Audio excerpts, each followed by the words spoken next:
സാറേ പരമ കഷ്ടം.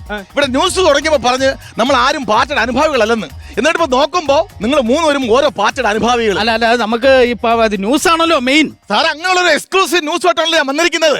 സാറേ കത്തനത്തെ ഒരു കുടുംബത്തെ ബാങ്ക് ജപ്തി ചെയ്ത് വീടിന് വെളിയിറക്കി നിർത്തിയിരിക്കുക. അവർ ആത്മഹത്യ ചെയ്യുന്ന പറഞ്ഞ് ഭീഷണിപ്പോയിക്കൊണ്ടിരിക്കുക. അയ്യോ അവരിപ്പോഴും വീടിന് പുറത്തേക്കാണ്. അതെ, ഒരു കാര്യം ചെയ്യ്, തിരുവനന്തപുരത്തുള്ള എന്റെ വീട്ടിൽ അവരെ കെട്ടി താമസിപ്പിച്ചോ. ഓ സാർ എത്ര വലിയ മഹാ മനസ്സിലാണെന്ന് ഞാൻ വിചാരിച്ചില്ല. അയ്യോ വലിയ മനസ്സുള്ളതുകൊണ്ടല്ല, നമുക്ക് എന്തായാലും ഒരു മാസം കടിച്ചു പോകാനുള്ള വാർത്ത ഇലക്ഷനിൽ തന്നെ ഉണ്ട്. ഇത് കഴിഞ്ഞിട്ട് അവരടിച്ച് വെളിയിലോട്ടിറക്കാം, എന്നിട്ട് നമുക്ക് കത്തിച്ച് കയറ്റാ വാർത്ത. ഇതാണ് ന്യൂസ് ചാനലിന്റെ ഒരു ദുർഗതി. വരുമ്പോ എല്ലാ വാർത്ത കൊണ്ട് ഒരുമിച്ച് വരും, വന്നില്ലെങ്കിൽ ഒരു പുണ്ണാക്കം വരൂല. പരമ കഷ്ടം തന്നെ. നീ നിന്റെ ജോലി ചോദിക്കാ. കിരണേ വയനാട്ടിൽ നിന്ന് ഒരു രാജു മെസ്സേജ് വിട്ടിരിക്കുന്നു.